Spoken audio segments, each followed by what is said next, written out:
Welcome to Recogs, the show where we learn how the world's best business operators build consumer brands from sourcing to selling. Brought to you by Manufactured. Manufactured is an online platform that helps brands manufacture, finance, and distribute inventory across 20 industries in 25 countries. If you're interested in learning more, if you happen to have inventory financing needs or manufacturing needs, check out manufactured.com. Our guest today is Dan McCormick, founder and CEO of Create. Create produces creatine gummies designed for purity, taste, and convenience. They are gluten-free, vegan, and non-GMO. We discuss what was the opportunity he saw within creatine and why he was attracted to the product from a business perspective, his process for developing the gummy, his approach to D2C and Amazon and fundraising, and how he thinks about financing inventory and financing Create in general, and much, much, much more. Without further ado, here's Dan. Dan, thank you so much for joining me here today. How are you? Good, Mike. Thanks for having me. Excited to be on the podcast. No, really appreciate you taking the time. So let's talk creatine gummies. What was the inspiration? Was this always a pain point? Did the format exist previously? How did you end up founding Create? Yeah, definitely. So Create is a modern creatine brand. Our first product is a creatine monohydrate gummy. I don't have kind of the how I built this perfectly crafted story, so I like to come back to basically my personal story with creatine and kind of the business side as to why I thought this was a good opportunity to pursue. So on the personal side, I've been taking creatine for well over a decade, like many guys specifically. I started taking creatine for the first time in high school. I wasn't a bodybuilder. I wasn't even a high school football player, really. I ran cross country and track, not exactly what one would assume is a creatine user, but when I took it, I always had a really positive experience with it. So basically over the last decade or so, I've been taking it on or off. But when I would tell people that I was taking creatine, I would kind of get these funny looks like, dude, you're not a bodybuilder, you're not a super serious athlete, your kidneys are going to die, your hair's going to fall out, your pee's going to turn neon yellow. Like all of the negative kind of myths and stigma around creatine people would throw at me. But that was never really my personal experience with it.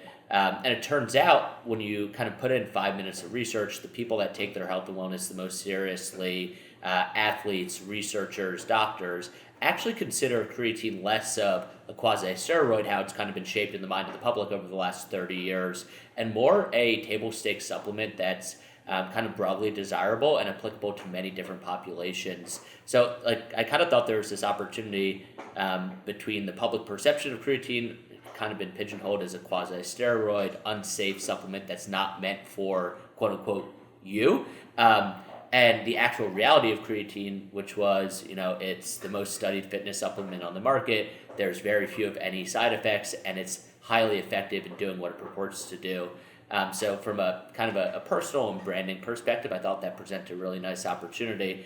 From a business perspective, I've been in e-commerce for 5 or 6 years now, and oddly enough, creatine gummies checks a lot of the boxes for were I to start like the perfect kind of widget e-commerce business. It's a natural subscription and consumable product. It's high margin. It has a kind of self-identifying early customer and fitness enthusiasts, but a really long runway to general population adoption. And it's also a pretty obvious path to omni-channel. You can build a really strong e-commerce business, but kind of the holy grail here is that you start on e-commerce, you go to Amazon, you go to other digital resellers, you go to supplement specialty stores, and then eventually, you're selling in big box and grocery. If you walk into a Whole Foods today, seemingly about 10 to 15% of the store footprint is dedicated to collagen, right? But there's not 1 gram of creatine sold on any of those shelves, and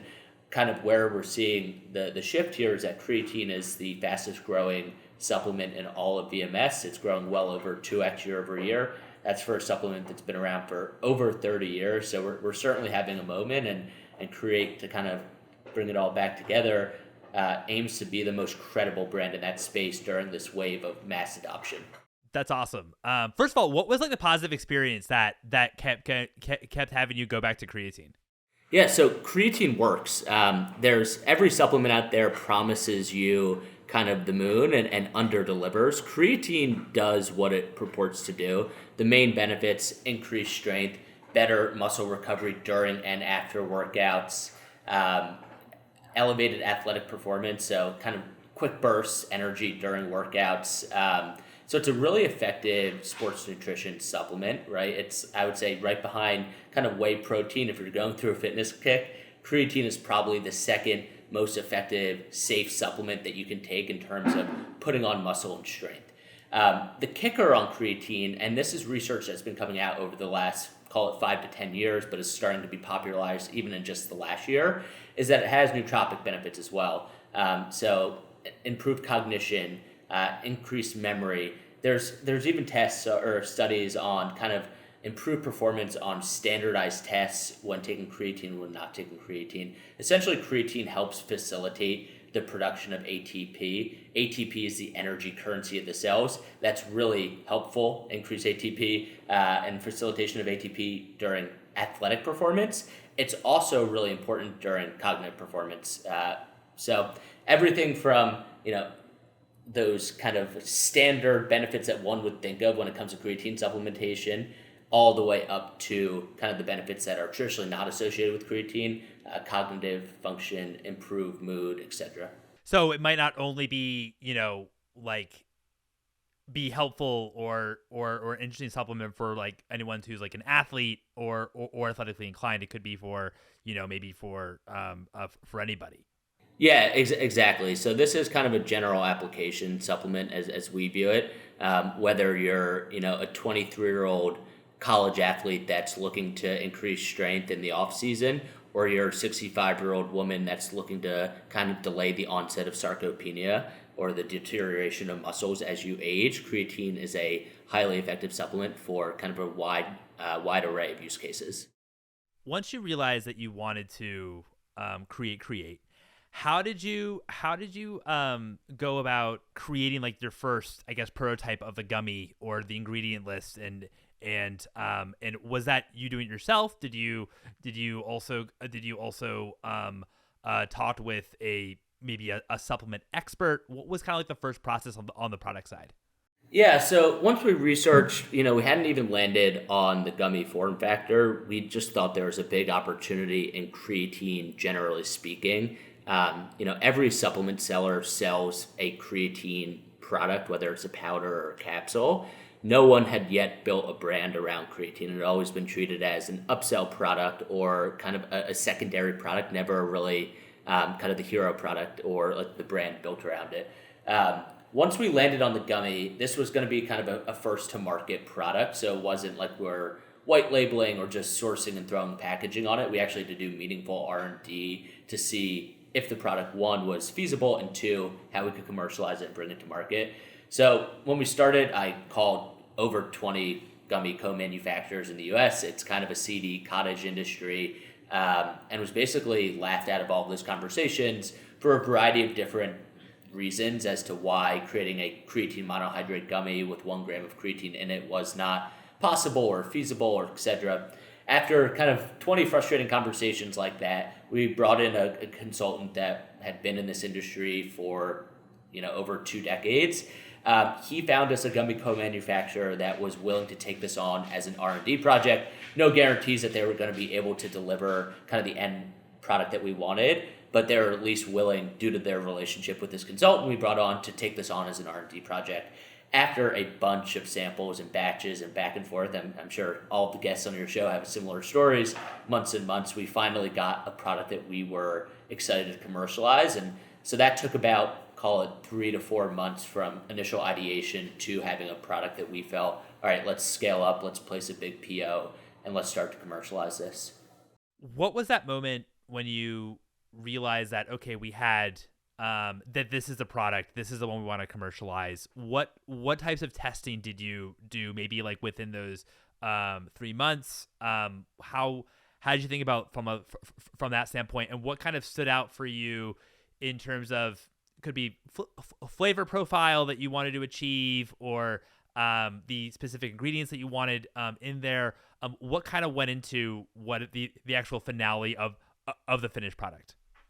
Yeah, definitely. So, putting aside all testing to ensure efficacy and purity of ingredients, which we kind of consider table stakes for any kind of product development, um, the main purpose of the gummy, besides the fact that people like taking gummies over other things, like people like gummies, big businesses have been built on that exact thesis. Um, the whole point of the gummy is that it makes taking creatine something that you look forward to. It's no longer a chore that you have to do each morning before you go to the gym. It's no longer kind of annoying to travel through TSA with. We want you to be like, oh, great. Today I get to wake up and take my creatine gummies. So what's important there? Convenience, taste, texture, and overall, like the overall consumption experience. Um, so the gummy form factor was exciting because it solves, the convenience aspect of it. Creatine is not a supplement that you take once or twice and like boom, you get all the benefits. You need to take it over a long period of time to saturate your muscles to feel the full benefits of creatine supplementation. So you really need to be taking it like in the best case 7 days a week, but at least 5 days a week to see the full benefits. So the gummy handles that. From a taste perspective, we wanted something that was going to be broadly kind of desirable. So a taste that wasn't too off-putting or too out there. We landed on an orange. It also helped kind of mask some of the flavoring of the creatine, the citrus flavoring to mask the creatine. And then some of these like other value props. So non-GMO, gluten-free, vegan. Again, like these are things that weren't necessarily like make or break for our product, but we thought if we can check these boxes, it's just going to open up kind of the overall addressable market for us. And that was the goal of this is like, let's make this product, let's make creatine as approachable for as many people as possible. So let's check those boxes. But that comes with trade-offs, obviously. So like vegan, for example, there's two ways to make gummies. You can use gelatin or you can use pectin. Gelatin is obviously not vegan. Pectin is vegan, but they come with different kind of formulation characteristics. So gelatin, really easy to stick active compounds in it and have the gummy kind of harden up.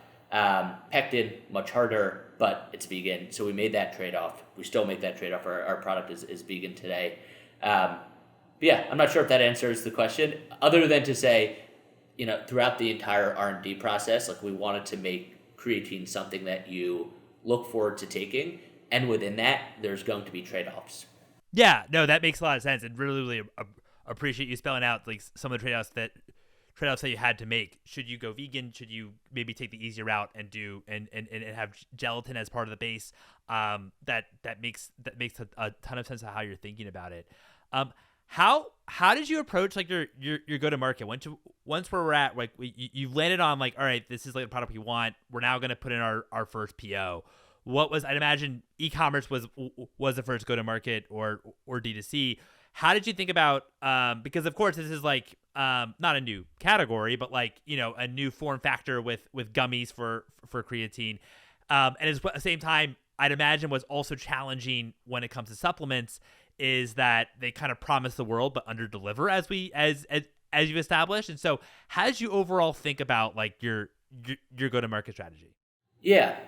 So I think from like a business model perspective, one of the things that excited me originally about this opportunity is that creatine is a daily supplement. As I said earlier, it's a supplement that you need to be taking at least 5 days a week, hopefully 7 days a week in order to see the full benefits, which means it lends itself really well to a subscription. Our best customers will start taking our gummies on day one and then be taking them every day 5 years from now, because creatine is something that you take and hopefully and you'll be able to safely take it thereafter for many months and years to come. So it lends itself really well to a subscription product.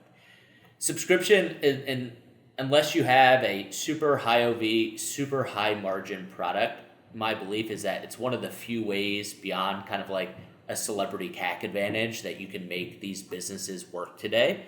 Not starting at zero on a daily basis in terms of revenue and margin is super beneficial for being able to aggressively go out and acquire customers. So that was the first thing is like this product lent itself and this business lent itself very well to a subscription product.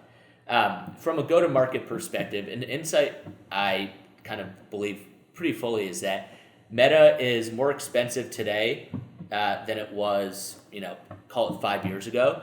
But today is also the cheapest that it will ever be to acquire customers on Meta, right? So like, although it's kind of fallen out of favor and now is kind of back in favor as an acquisition channel, Meta is actually like, we as e-commerce operators are super blessed to have basically the most efficient, scalable customer acquisition channel of all time at our disposal. And so I took advantage of that basically from day one and have invested really heavily into creative, into ad agencies that can help us scale up on Meta. And that's been kind of the core of our acquisition channel to date. I appreciate that. And in terms of like, this has kind of like been popping up on Twitter every now and again. What's more important, CAC LTV or first order profitability when it comes to your business?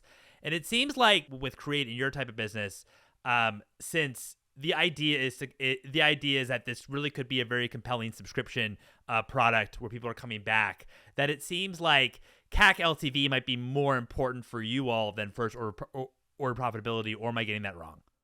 Yeah, I mean, I think a lot of those conversations on Twitter present a false dichotomy, or that there's like one right answer. Each business is different, right?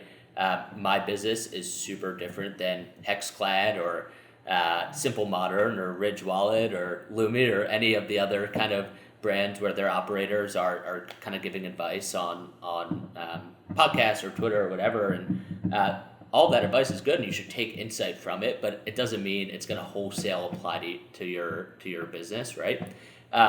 So yeah, I mean, the underlying idea here is that for Create, because it's a subscription business, because even if you're not on a subscription, you're likely going to come back and make a second purchase at some point. You don't need to be first order profitable. That being said, if you're first order profitable and you have that LTV upside, like that's best case scenario, right?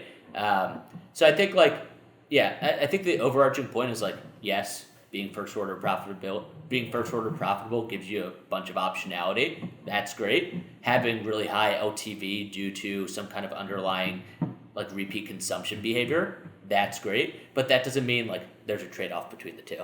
Yeah, no, that's a great point. I mean, it's of course like different, obviously, when you're like thinking about like durable products, right, versus like consumables, and especially consumables where like there's a that there could be like a very compelling subscription component. So totally agree with you that everything is a little bit different. That's why like I also think just in terms of depending on what type of company that you're operating, like this, one side of the cards could be a lot more important than the other, so to speak, when it comes to metrics.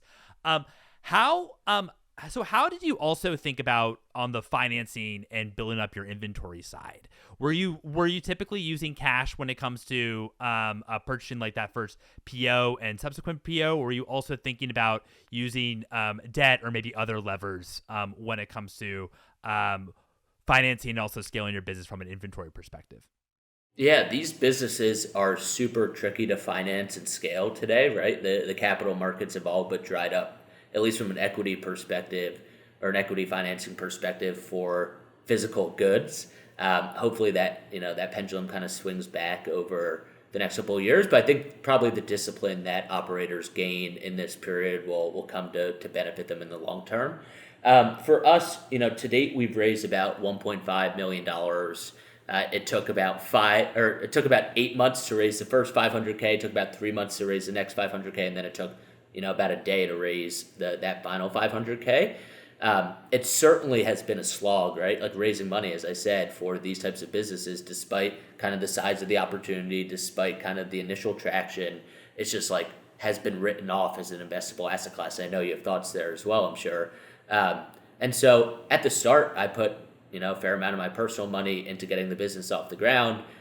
Once we had a good prototype, we went out and raised a little bit of money. We used that money to finance initial POs. We used that revenue to then further finance POs. Once revenue showed a little bit of traction, we had access to things like Shopify Capital, not yet really Wayflyer or Ampla in those first couple of months, because for those kind of more formal debt providers, you need 6 months of operating history, contribution margin, profitability, basically no brand. Like that's kind of the catch-22 here, is like you no longer can raise equity if you're a D2C or call it physical product company, and the non-dilutive capital options don't really kick in terms of feasibility until you're like 6 months, until you have 6 months of operating history or showing profitability. So there's like a 6 month kind of gap there that I think is probably crushing or at least disincentivizing a lot of entrepreneurs from going out and starting these companies, at least vis-a-vis like, call it 3 years ago when initial seed funding was a little bit more available.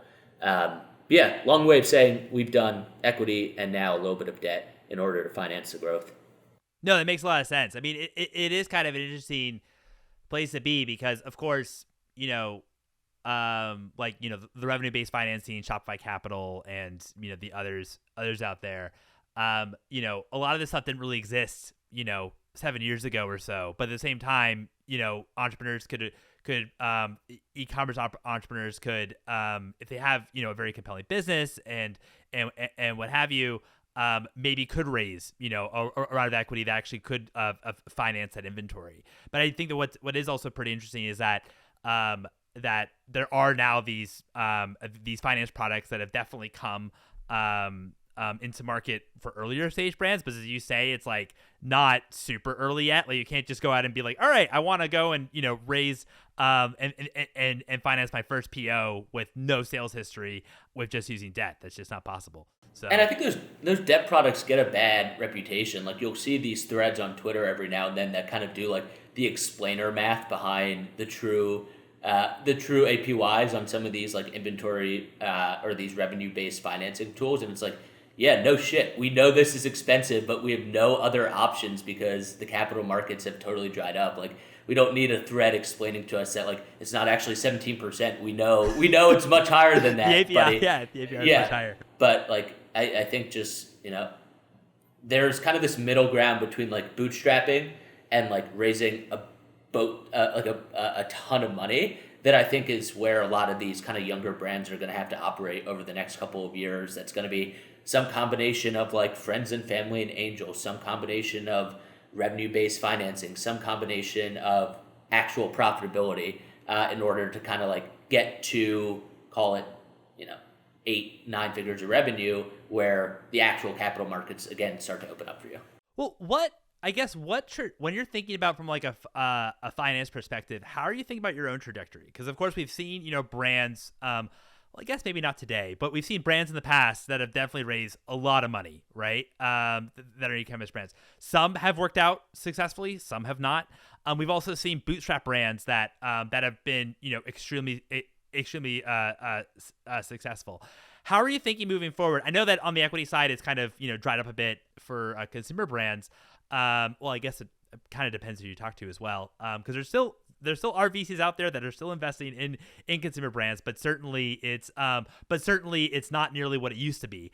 But how are you thinking about from your own trajectory? Do you want to be okay, we're gonna go seed, Series A, Series B type trajectory, or we're gonna raise like we have right now a bit of equity here, and we're gonna maybe try to use debt, even if that debt is maybe not like the best terms when it comes to financing our business. How are you thinking about all these kind of questions in the future?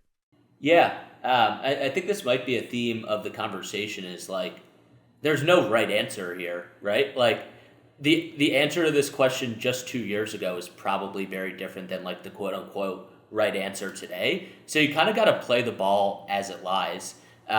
My view here is that like there's one camp that's like only bootstrap, don't give away any of your company to any financer, do this, use all these credit cards and like pre-sales and all this kind of fugazi stuff to like bootstrap your business to a certain place, and then you can start to grow it a little bit more or like less organically.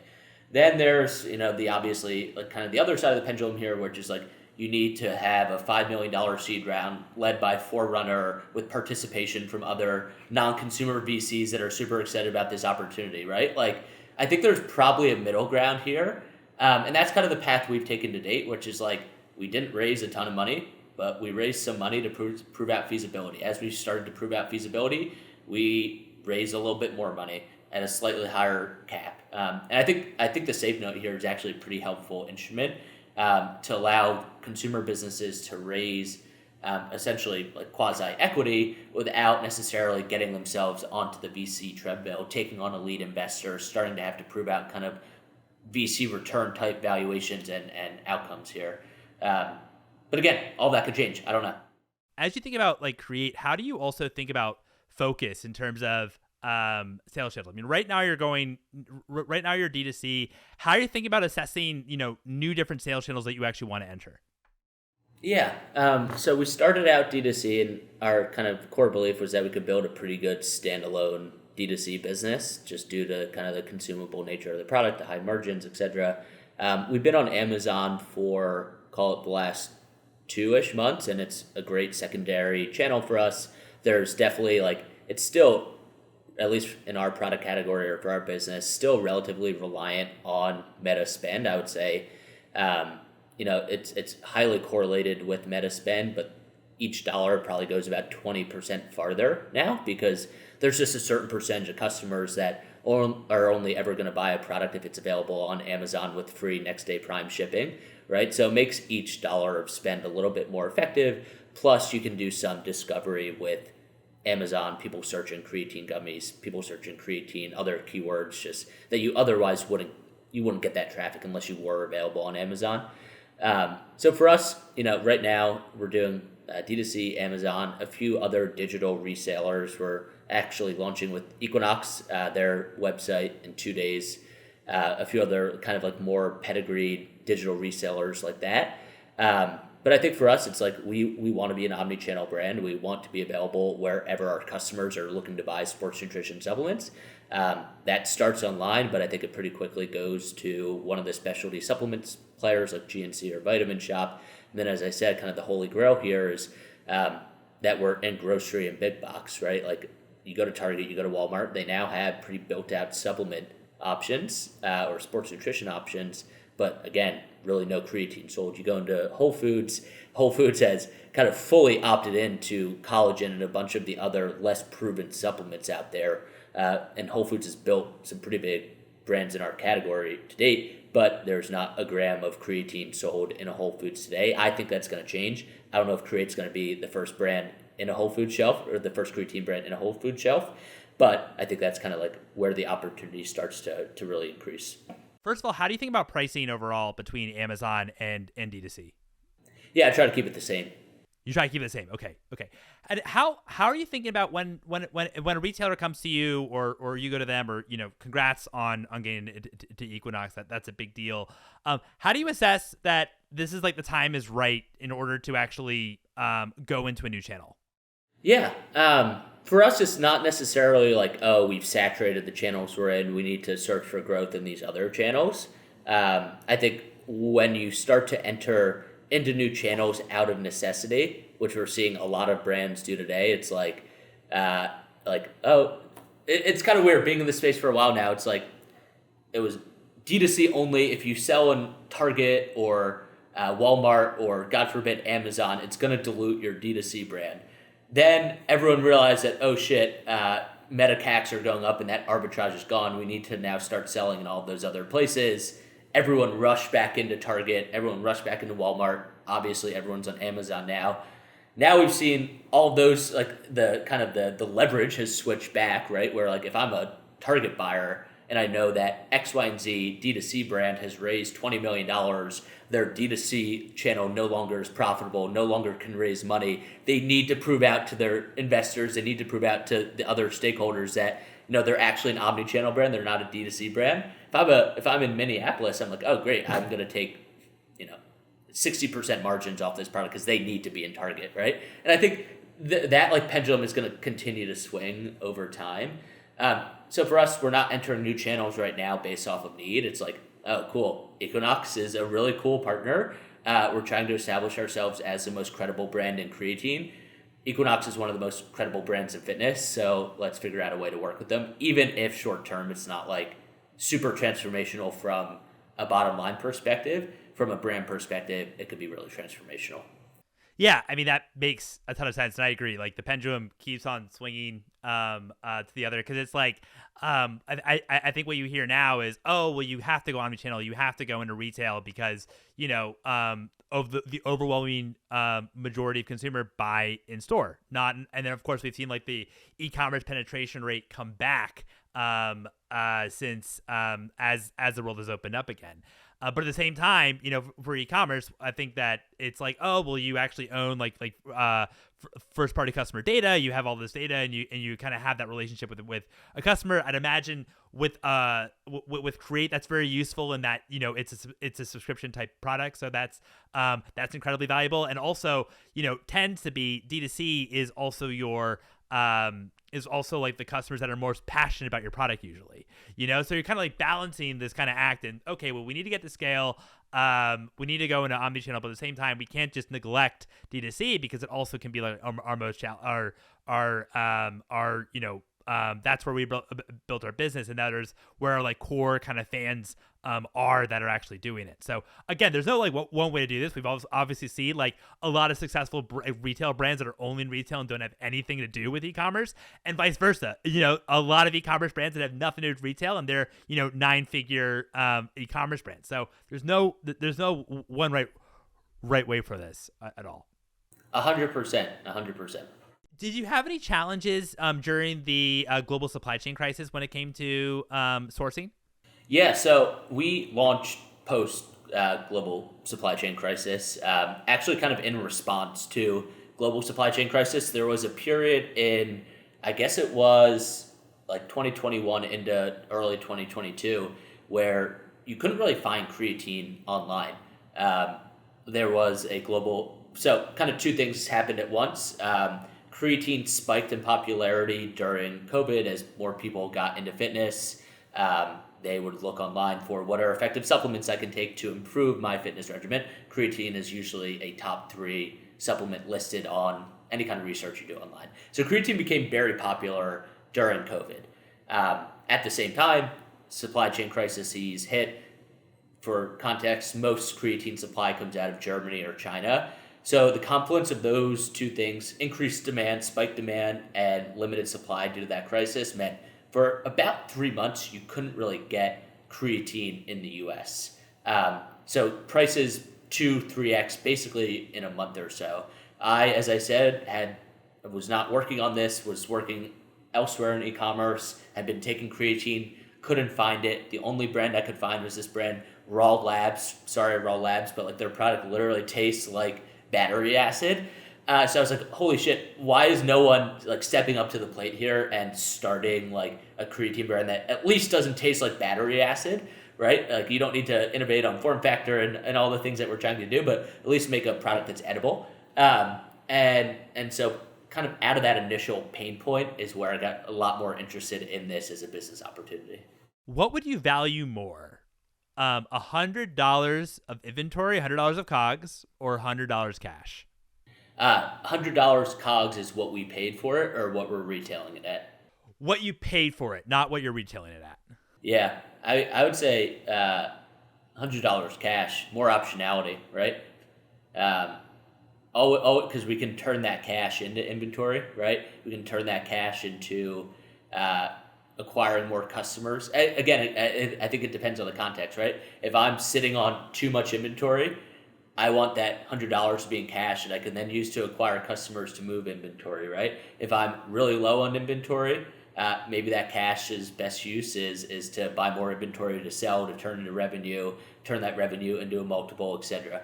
So yeah, I think it's contextual, and I think like again, it depends. Like there are brands for 2021 where sales are really high. They would do anything to get more inventory to satisfy that demand.